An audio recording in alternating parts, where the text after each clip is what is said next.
Dusty arrives in Redemption Gulch. The stagecoach lurched to a halt, throwing up a cloud of red dust that coated Dusty Rivers from head to toe. Redemption Gulch was a scattering of ramshackle buildings baking under a merciless sun, the air thick with the smell of dry earth and something metallic Dusty couldn't quite place. A lone tumbleweed bounced across the deserted main street, a fitting welcome to her new life. She stepped down, her worn leather bag bumping against her hip. The driver tossed her trunk onto the dusty ground with a grunt. End of the line, Miss Rivers. Hope you brought more than just city airs with you. He spat a stream of tobacco juice into the dirt, then climbed back onto his perch, cracking the whip above the horses.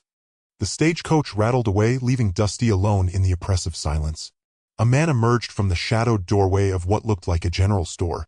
He was tall and lean, his face weathered and lined, his eyes the color of granite.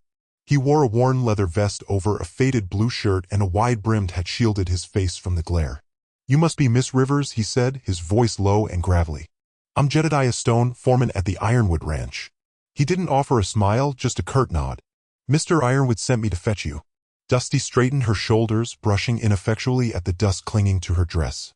"Pleased to meet you, Mr. Stone. I'm ready when you are." Jed picked up her trunk with surprising ease. "It's a fair piece out to the ranch. Mr. Ironwood. He's not been himself lately." He paused, his gaze fixed on something in the distance. "Losing his sight, it's been hard on him. Hard on all of us."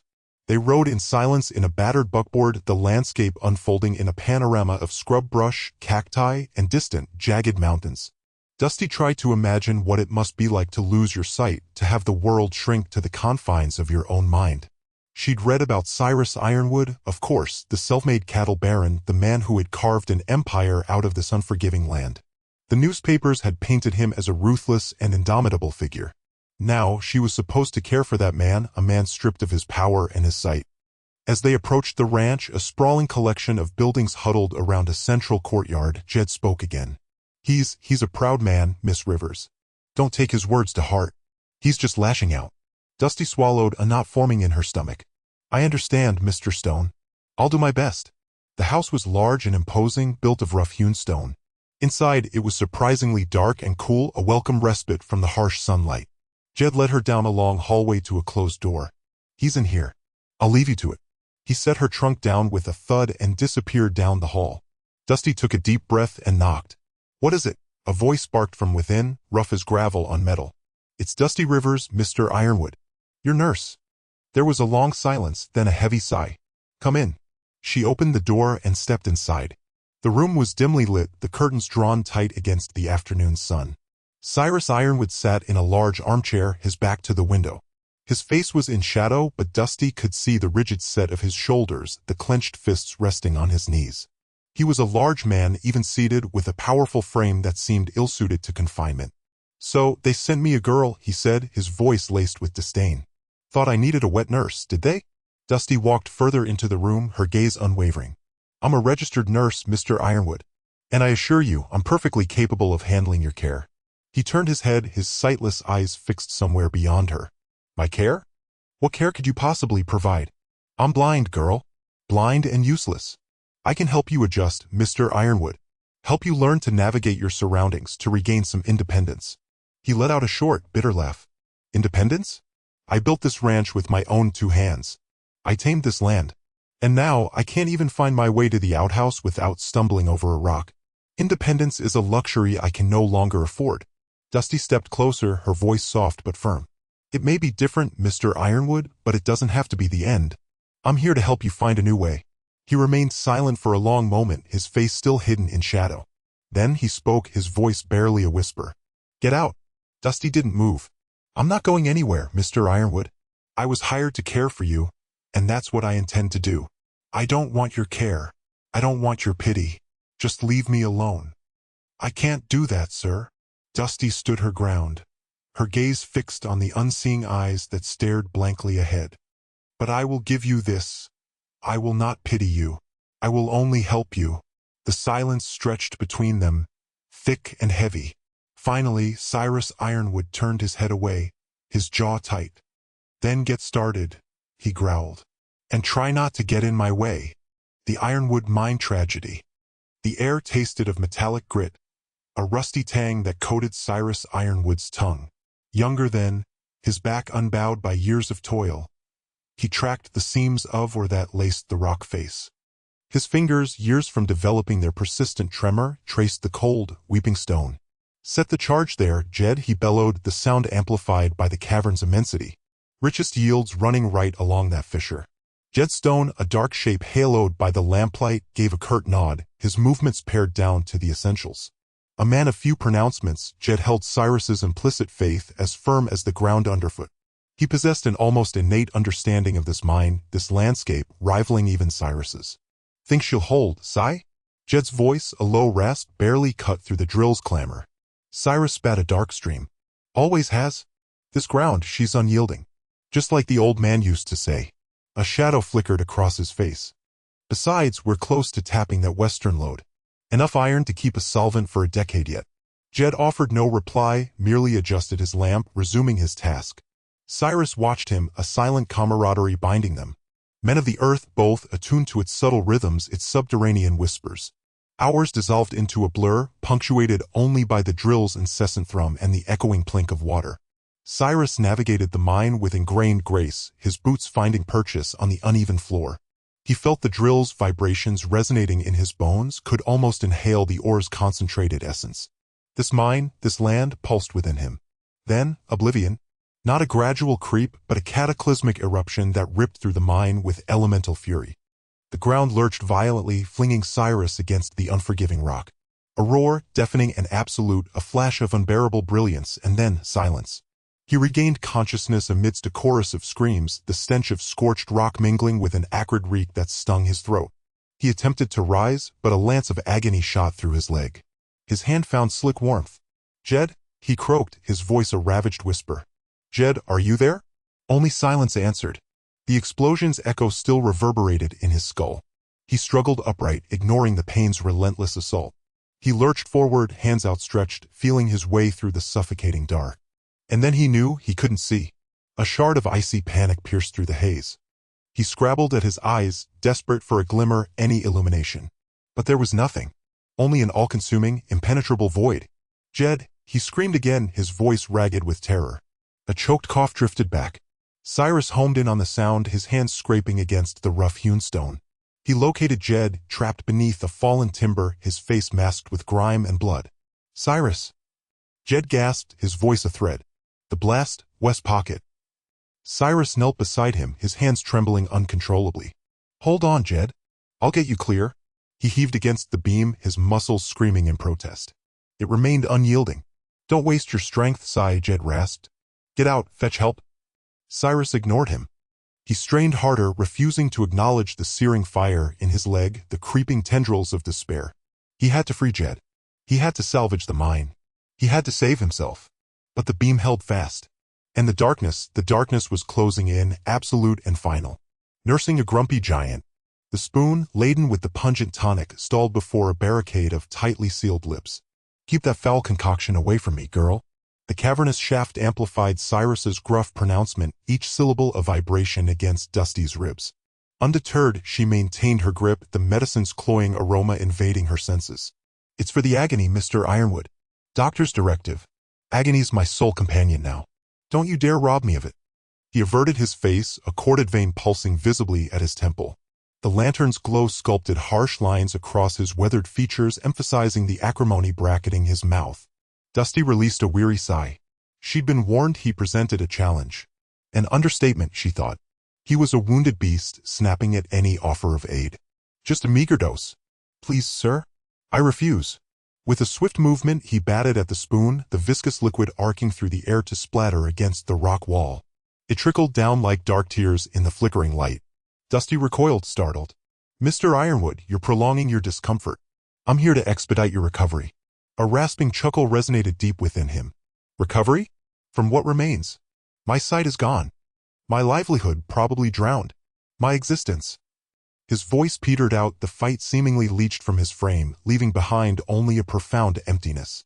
Dusty lowered the spoon, her own stomach churning with a blend of frustration and empathy. I understand this is difficult, Mr. Ironwood, but you're still breathing. We must ensure you continue to do so. She dampened a clean cloth in the basin and delicately dabbed at the spilled tonic marring his skin. He winced at her touch but didn't resist. Breathing? What purpose does it serve when you're entombed in darkness? His voice, a gravelly murmur, dripped with despair. She persisted in cleaning his face, carefully avoiding the angry burns encircling his eyes. There's always a reason, Mr. Ironwood. Even when obscured from view. You couldn't possibly comprehend. Perhaps not. But I'm trying to. Dusty rinsed the cloth once more. The air was heavy with the scent of dust, damp stone, and the lingering sweetness of the wasted tonic. After a protracted silence, Cyrus spoke again, his tone subdued, almost inaudible. They claim it was methane. An incident. That's what I gathered. Fabrications. All of it. Someone desired my demise. Someone coveted my claim. His hand clenched into a tight fist, knuckles bone white. Dusty paused, her spirits flagging. Paranoia was a treacherous ally. That's not where your thoughts should be directed right now, Mr. Ironwood. Your focus should be on regaining your health. Health? How am I to regain health when I'm denied even the sun's caress? With care, Dusty began to unravel the bandages swathing his eyes. The skin was raw and inflamed, but thankfully showed no evidence of festering. She smoothed on a soothing salve, her touch featherlight. I know it's agonizing, but you possess fortitude. You've weathered worse storms, haven't you? He offered no response, but she detected a subtle tremor coursing through his frame. She imagined the pain, the terror, the suffocating claustrophobia of being immured below, blind and helpless. And simmering beneath it all, a seething fury. I'll return later with some broth, she offered, rebandaging his eyes. Try for some repose. Dusty gathered her meager supplies, the weight of her perceived failure pressing down on her shoulders. She hadn't succeeded in administering a single drop of the curative. She hadn't alleviated his torment nor tempered his ire. All she'd accomplished was to antagonize an irascible old man. But as she turned to depart, she noticed his fist, formerly clenched tight, slowly relax, his fingers unfurling against the coarse blanket. A minor triumph, perhaps, but a victory nevertheless. She would persevere. She was compelled to. His survival hinged on it. And perhaps, just perhaps, something else did as well. Something indefinable. Hidden notebooks and whispers of verse. Dusty explored the study while Cyrus napped. The room felt more like a neglected library than a place of business. Leather-bound books lined the walls, their gold lettering dulled by layers of dust. A massive oak desk dominated the center, cluttered with papers, inkwells, and half-smoked cigars. She ran a finger across the surface, leaving a clean streak in the grime. Cyrus hadn't allowed anyone to touch his things, claiming he preferred the familiar chaos. Curiosity tugged at her. She knew he'd probably be furious if he knew what she was doing. But the man was impossible to understand. Maybe understanding him held the key to helping him heal. She began with the drawers of the desk, finding ledgers filled with meticulous accounting, contracts with ranchers and railroad men, and stacks of unopened letters. Nothing personal, nothing that hinted at the man beneath the gruff exterior. Then, behind a sliding panel disguised as a bookshelf, she found them. 3 worn leather notebooks, their pages filled with elegant, looping handwriting. They were tucked away so carefully, so deliberately hidden. Her heart quickened. This felt different. This felt private. She opened the first notebook. Inside, poems. Or rather, fragments of poems. Lines scratched out, words circled, verses that seemed to begin and then abruptly stop. The titles were simple: Sunrise, The Canyon, Rain. Hesitantly, she sat on the worn leather armchair by the fireplace and began to read one titled Desert Bloom. A fragile promise, color in the dust where sun bleeds crimson, shattering all trust. A single petal, defiant in the heat, a silent challenge, bitter and complete. The words were raw, honest, and achingly beautiful. They spoke of a vulnerability she hadn't expected from Cyrus Ironwood. A loneliness that echoed her own. When she looked up, Cyrus was standing in the doorway, his unseeing eyes fixed in her direction. He must have heard her voice. "What are you doing?" His voice was low, dangerous. Dusty closed the notebook, her heart pounding. I found these." She held out the book. He didn't take it. "Those are private." "I know. I'm sorry. I was just..." She searched for the right words. "I wanted to understand you better." He turned away, his hand finding the wall for guidance. "There's nothing to understand. Now put them back." She hesitated. "Can I read one to you? Please?" He stopped, his back still to her. After a long silence, he grunted. "Fine. Get it over with." Dusty opened the notebook again, finding the poem she'd started earlier. She cleared her throat. Arizona Requiem, she read, her voice soft. The hawk circles high, a lonely silhouette against a sky the color of regret. The wind whispers secrets through the canyon walls of lives long lost and silent waterfalls. The saguaro stands, a sentinel of time, bearing witness to both beauty and to crime. The desert sleeps beneath a starry dome, a restless spirit forever far from home. When she finished, the room was silent. The only sound was the crackling of the fire. Cyrus hadn't moved. Finally he spoke, his voice barely a whisper. "Who wrote that?" Dusty swallowed. "You did." He scoffed. "Don't be absurd. I haven't written poetry in years. These notebooks are full of them, Mr. Ironwood. Unfinished, maybe, but full of them." He turned slowly, his blind eyes seeming to search her face. A flicker of something crossed his features. Surprise? Shame? She couldn't tell. "Read another," he said, his voice rough. "Read me something I might have written." The poet awakens. The morning sun, filtered through the grime on the window panes, cast long, distorted shadows across the room. Cyrus lay rigid in bed, his breathing shallow. Dusty, having finished her morning chores, sat beside him, a notebook open on her lap, pen poised. He hadn't spoken a word to her since breakfast, not even to complain. "Mr. Ironwood," she ventured, her voice soft. "Is there anything I can get for you?" Silence. Then a low rumble in his chest, a sound like stones grinding together. "Right," he rasped. Dusty's heart quickened. "Right what, sir?" "The wind. It whispers her name." He coughed, a dry, painful sound. "Write that. The wind whispers her name. Through fields of fading gold." Dusty scribbled furiously, trying to keep up. "Fields of fading gold," she repeated, reading back the line. "Beautiful, Mr. Ironwood." He ignored the compliment. "No, across fields. Across. It needs distance." "Across fields of fading gold," Dusty amended. "Yes, that's better." He shifted restlessly. Her eyes. "Like the sky after the storm." "But the storm is gone." Her eyes, "like the sky after the storm," Dusty wrote, then hesitated. "Perhaps. The calm after the storm." Cyrus was silent for a long moment. Dusty thought he had drifted off, but then he spoke, his voice surprisingly strong. "Yes. The calm. Write it." The poem unfolded slowly, haltingly, like a wounded bird taking flight. It was a lament for his late wife, Sarah. Dusty wrote of her laughter, which echoed still in the canyons, of her touch as light as the summer breeze, of her absence, a gaping hole in the vast landscape of his life. As she wrote, Dusty felt a strange intimacy growing between them. Cyrus, usually so guarded, was opening himself up, revealing a vulnerability she hadn't suspected. And she, in turn, was offering him not just her hand to write, but her ear to listen, her voice to refine, her heart to understand. "The last verse," he said finally, his voice weak. "It needs hope." Dusty chewed on the end of her pen. Hope seemed a distant thing in this desolate room, in this man ravaged by loss and pain. "What kind of hope, Mr. Ironwood?" "The kind that blooms in the desert. Unexpected. Unearned." Dusty considered this. "How about, though shadows lengthen, a single star remains?"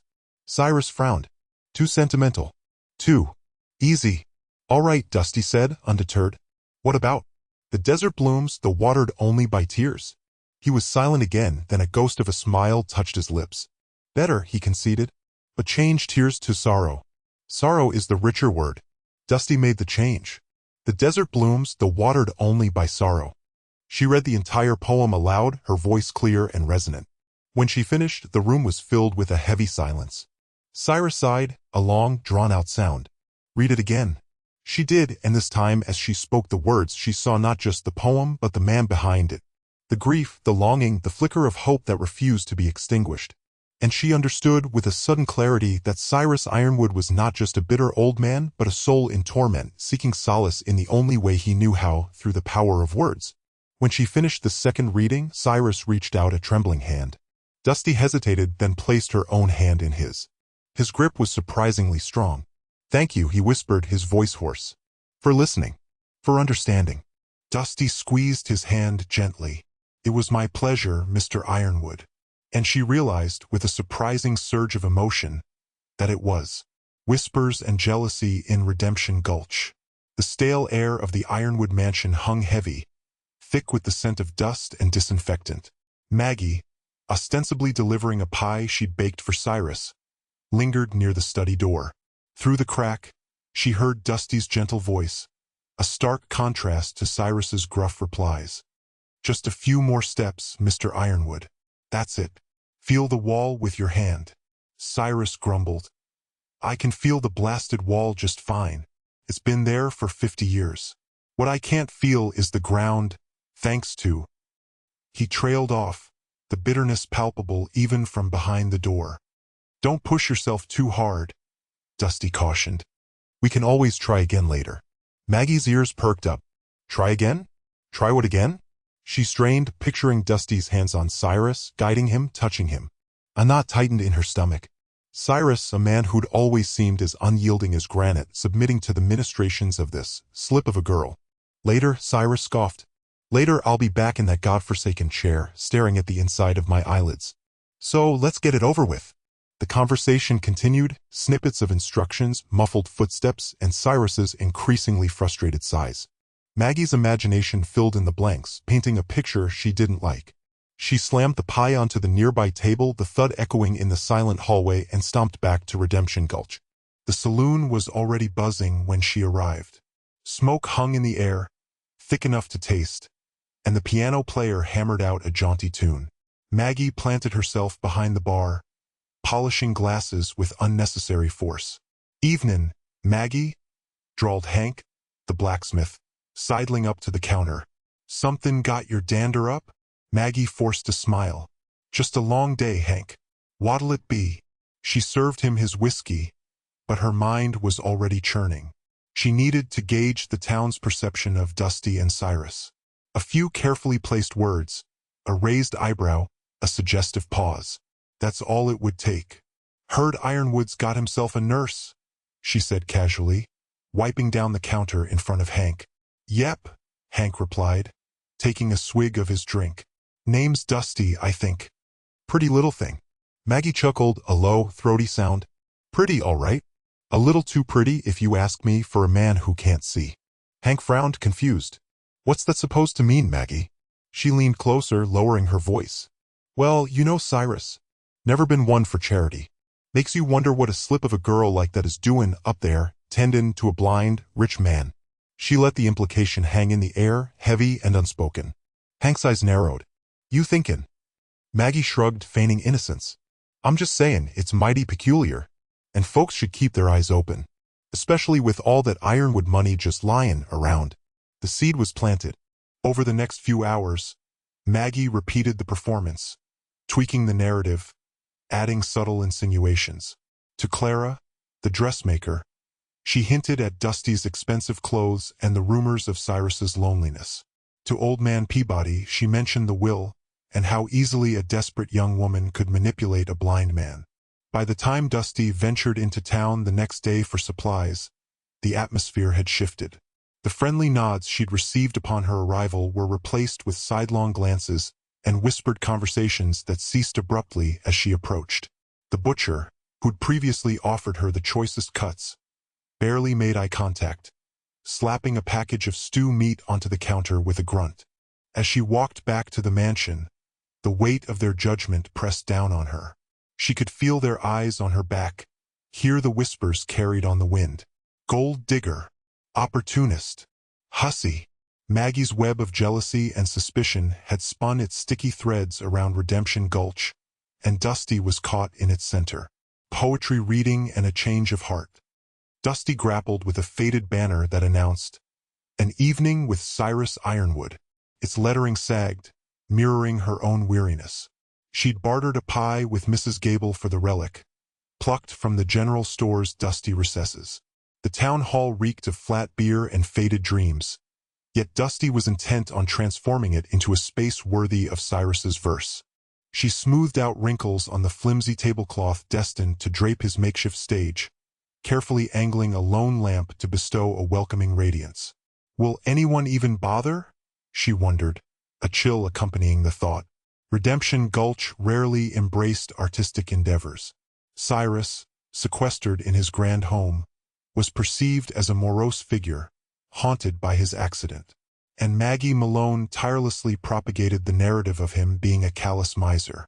The rhythmic tap of a cane heralded Cyrus's arrival. Despite his blindness, he moved with remarkable precision, guided by the cane's echoes across the wooden floor.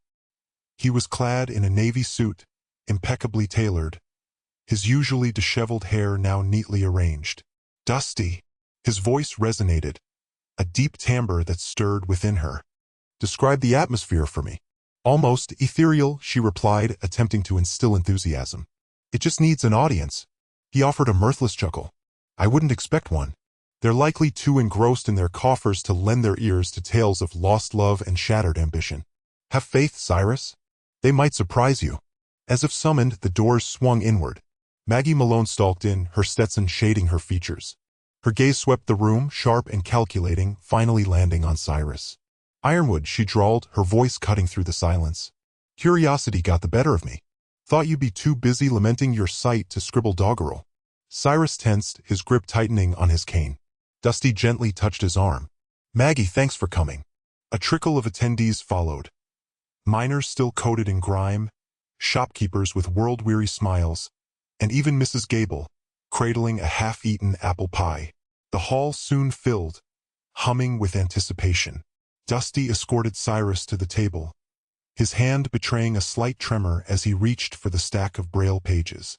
He cleared his throat, and silence descended. He began to recite. His voice, initially subdued, gained potency as he surrendered to the words. Poems of heartache and resilience, of yearning for the boundless plains and the sting of betrayal.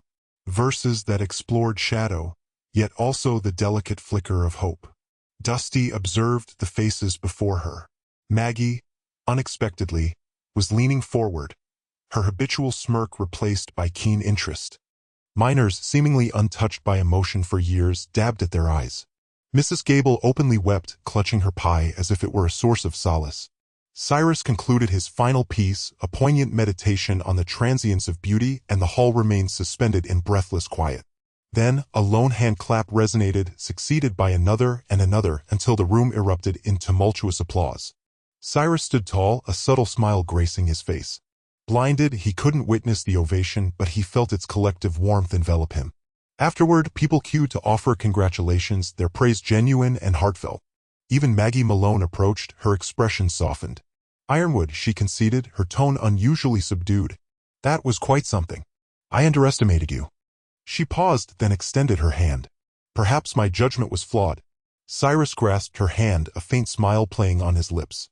Perhaps we both misconstrued one another, Maggie?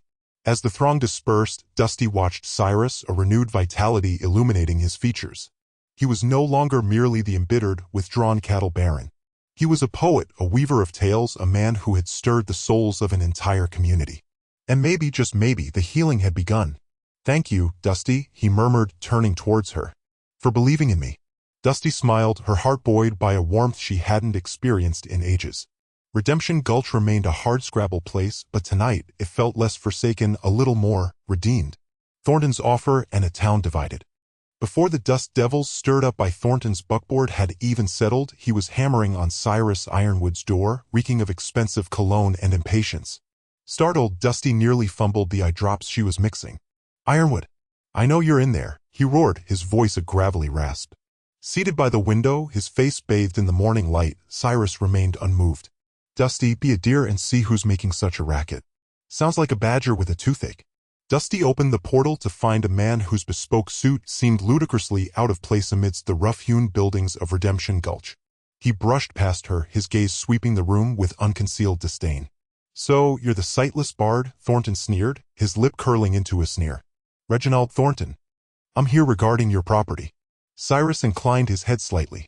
I suspected as much. Maggie's been flitting about like an agitated hummingbird all week. A dry, mirthless chuckle escaped Thornton. Maggie possesses a keen eye. Recognizes opportunity. I'm prepared to present a most generous proposition for this arid expanse. He waved dismissively at the surrounding hills. Consider it, Ironwood. You could live in opulent comfort. No more eking out a sustenance from this barren land. Barren to you, perhaps, Cyrus countered, his tone even but resolute. These hills are my sanctuary. They whisper sagas on the breeze, narratives I attempt to weave into my verse. Thornton dismissed this with a flick of his wrist. Poetry. Charming, but hardly lucrative. I speak of genuine wealth, Ironwood. Enough to secure your future. He named a sum, a figure that made Dusty draw in her breath sharply. Cyrus paused, a long moment stretching between them. What are your plans for the land, Mr. Thornton? development naturally, a resort, a health retreat, perhaps even a verdant golf course. Imagine the possibilities. Avarice lit Thornton's eyes. Think of the employment, the prosperity it will inject into the stagnant town. Dusty noticed a tremor of uncertainty crossed Cyrus's features. The allure of ease, of security, held considerable sway. That evening, the Golden Nugget throbbed with gossip of Thornton's offer. Maggie Malone held court, her pronouncements cutting through the clamor. Think, everyone. Thornton speaks true. This town needs revitalization. Cyrus acts selfishly, clinging to land he cannot even appreciate. A ripple of assent ran through the crowd. A few, like old Jebediah, the purveyor of the general store, held their tongues. Others, swayed by Maggie's persuasive arguments and the promise of financial gain, voiced their support. Dusty discovered Cyrus sitting on his veranda, the evening zephyr playing with his hair. There's quite a lively debate unfolding downtown, she observed softly. Cyrus sighed, a sound heavy with weariness. Maggie's an unstoppable force when she sets her mind to something. She's already casting me as the obstructionist, the obstinate old fool impeding progress. He hesitated. And perhaps she's right. Perhaps I am acting selfishly. Selfish to desire the preservation of beauty? Dusty challenged, her voice rising with passion. To safeguard the land that provides for you? You've enriched this town immeasurably, Cyrus. Your poems, they've offered solace, a sense of community. Cyrus rubbed a weary hand across his face. But what if Thornton is correct? What if this town craves more than words? What if it needs advancement? Dusty placed a reassuring hand on his arm. Advancement at what price, Cyrus? At the cost of the land, the very heart of Redemption Gulch? The sounds of the town, the raucous laughter, the spirited arguments enveloped them. Dusty knew Cyrus Ironwood stood at a critical juncture, and the destiny of Redemption Gulch hung precariously in the air. Thornton's proposition had become a divisive force, cleaving the town asunder and compelling Cyrus to confront not only his own yearnings but the ambitions of those around him. And Maggie, propelled by self-interest and something bordering on vindictiveness, stood poised to widen the chasm. A poem for Redemption Gulch. Record it, Cyrus, Dusty insisted, smoothing the blanket around his shoulders. The sinking sun bathed the canyon in a fiery embrace of vermilion and violet as they sat on the porch. Not for that vulture, Thornton, or anyone else. Commit to paper what this place signifies to you. Cyrus sighed, his fingers circling the smooth curve of his walking stick. Words are vapor, Dusty. Thornton traffics in steel girders and poured concrete. But words can topple fortresses, Cyrus. I've witnessed it. You possess that power. You've crafted narratives that wrung tears and guffaws from the toughest hombres in the territory. Those were fictions, Dusty. This is lived experience. My existence. And this land is inextricably linked to it. The core of it, I suspect. Unleash your voice, Cyrus. Summon the troubadour. Let Thornton grasp what he's poised to obliterate. Silence hung between them, heavy as the gathering dusk, before Cyrus gave a slow nod. Very well. But you must be my scribe, Dusty. I'll speak, you'll capture the essence. For hours, the porch transformed into a haven of scribbled parchment and hushed verses. Guided by Dusty's gentle inquiries, Cyrus unburdened his very being into the poem. He evoked the soughing of wind through the pines, the tenacious spirit of desert blooms, the phantom melodies of miners echoing off the canyon walls. He recounted generations born and interred in the gulch, their lives interwoven with the very soil beneath their feet. The following day, a palpable tension suffocated Redemption Gulch. The townsfolk massed in the dusty plaza resembled a parliament of ravens, somber, observant, expectant. Thornton stood upon a rickety platform, a self-satisfied smirk plastered across his features. He was poised to finalize the transaction, to ink the contracts that would transform the gulch into a resort for the affluent. Maggie Mad Dog Malone stood near the front, arms crossed, jaw set like flint. Jedediah Jed Stone loomed behind her, a quiet, unyielding presence. Thornton cleared his throat, his voice amplified by the bullhorn clenched in his hand. Ladies and gentlemen, today heralds a fresh chapter for Redemption Gulch. A chapter of prosperity, of... Cyrus's voice, resonant and unwavering, sliced through the air, stopping him short. Dusty guided him to the center, her hand a featherlight anchor on his arm. Before you condemn this ground, Mr. Thornton, Cyrus proclaimed, his voice echoing, I have an articulation to make. He paused, inhaling deeply, then commenced reciting the poem. His voice, thick with passion and lament, permeated the square. He recounted the land's saga, its splendor, its vital essence. He conjured vivid tapestries with his phrasing, capturing the pungent aroma of sage after a downpour, the caress of cool earth against bare skin, the spectacle of stars blazing in the pristine night sky. Dusty surveyed the assembly. Maggie's hardened mien softened, a glint of emotion shimmering in her eyes. Jed's typically impassive face was etched with feeling. Even Thornton appeared momentarily disarmed, his smugness momentarily dissolving. As Cyrus reached the poem's zenith, his voice swelling with righteous indignation, he decried the desecration Thornton envisioned, the avarice that propelled him, the cold-blooded disregard for the lives and memories that were rooted in this land. When he concluded, a profound silence returned, but now it hummed with conviction, with a newfound fortitude. Then a solitary clap shattered the stillness. It originated from Jed Stone, the town's most taciturn soul, followed by another and another until the entire plaza roared with ovation. Thornton's face darkened. He stammered, attempting to regain control, but the tide had turned. The townsfolk, stirred by Cyrus's words, stood as one. "This land is not yours to barter," Maggie Malone bellowed, her voice ringing out. Others echoed her defiance, their voices rising in unison. Thornton, conceding defeat, slammed the bullhorn onto the table. "You haven't seen the last of me," he spat, but the threat rang hollow, impotent. He whirled and stormed off, his entourage scrambling to keep pace. As Thornton's vehicle roared away, a jubilant cry erupted from the crowd. They surged forward, encircling Cyrus, their faces radiant. Later, back on the porch, Cyrus offered a smile, a genuine, heartfelt smile. "I doubted it would prevail, Dusty. Never belittle the might of words, Cyrus. Particularly those born from the soul." "I remain sightless, Dusty," he murmured.